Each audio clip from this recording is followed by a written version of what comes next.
She cheated while I was planning our dream anniversary, so I let her destroy her own life. I never thought I'd be the kind of guy posting here. For most of my life, I was the calm one, the dependable husband, the guy who worked overtime, fixed things around the house, remembered birthdays, paid bills early, and believed loyalty actually meant something. My wife Natalie used to joke that I was aggressively stable. At the time, I thought that was a compliment. Now I realize she meant I was predictable, safe, easy to take for granted. I'm 37 now. Natalie is 35. We were together for 11 years, married for 8. No kids, though we'd been trying for the last year. Or at least, I thought we had been. Looking back, the marriage didn't explode overnight. It rotted slowly, like wood decaying under paint. From the outside, we looked solid. Nice suburban house, weekend barbecues, matching Christmas pajamas, vacation photos all over Facebook. But inside the marriage, something had changed. And I think I ignored it because I loved her too much to admit it. About a year ago, Natalie started becoming distant. At first, it was subtle. She stopped sitting next to me on the couch, stopped reaching for my hand in public, stopped kissing me goodbye unless I initiated it first. Whenever I asked if something was wrong, she'd sigh dramatically and say things like, "You're overthinking again," or, "Not everything is a crisis, Ethan." So I convinced myself stress was the problem. Natalie worked in marketing for a luxury real estate company, and her office environment was intense. Long hours, networking events, constant social climbing. Meanwhile, I was an operations manager at a logistics company. Not glamorous, but stable money. I thought maybe she was burned out, so I tried harder. God, I tried so hard. I started cooking more often so she could relax after work. I cleaned the house before she got home. I booked spa appointments for her. I surprised her with flowers. And because our 10th anniversary was coming up in a few months, I secretly started planning something huge. A vow renewal ceremony.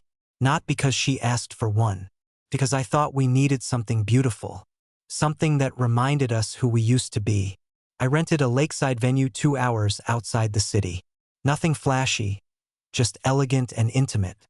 String lights, private chef, her favorite jazz trio. I even contacted her college best friend Melissa to help organize the guest list.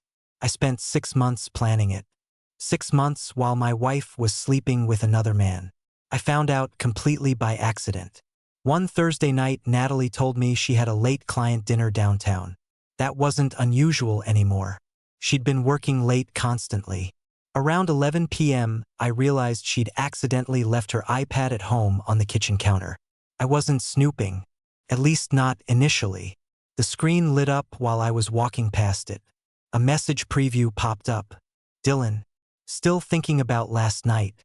You looked incredible in that dress." My stomach dropped instantly. I remember standing frozen in the kitchen while the refrigerator hummed behind me. There are moments in life where your body knows the truth before your brain accepts it. That was one of them. I unlocked the iPad. Her password was still my birthday. Ironically, that hurt almost as much as the cheating, because it meant she never thought I'd look. Their messages went back months. Flirting, inside jokes, photos, hotel reservations, videos. I sat there until almost 3 a.m. reading everything. And the worst part wasn't even the sex. It was the way she talked about me. "He's a good guy, just boring. Ethan notices nothing. I feel alive with you." One message shattered me more than all the others combined. Dylan asked her why she stayed married if she was so unhappy. And Natalie replied, "Because Ethan makes life comfortable." Comfortable. 11 years together reduced to financial security and stability. I felt physically sick. I actually threw up in the downstairs bathroom. But the real turning point came when I discovered who Dylan was. Not some random guy. Not a stranger. Dylan was one of the husbands from our neighborhood friend group. His wife Claire had eaten dinner at our house less than 2 weeks earlier. I remember Natalie laughing with them over wine while I grilled steaks outside. The entire time they were secretly sleeping together behind our backs. I wanted to confront her immediately. I wanted to scream.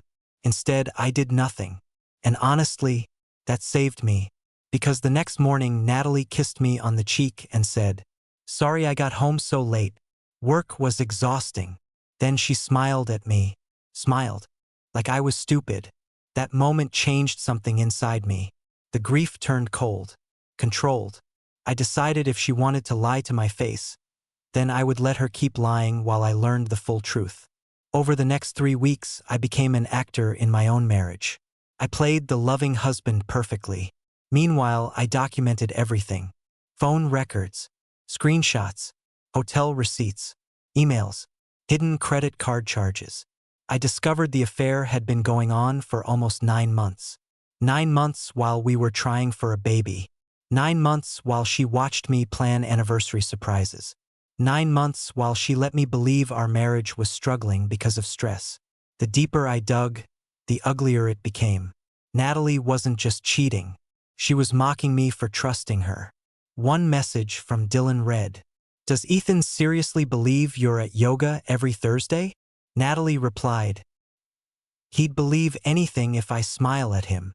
That one nearly broke me, but I stayed patient. Because revenge is useless if it's emotional. It only works when it's precise.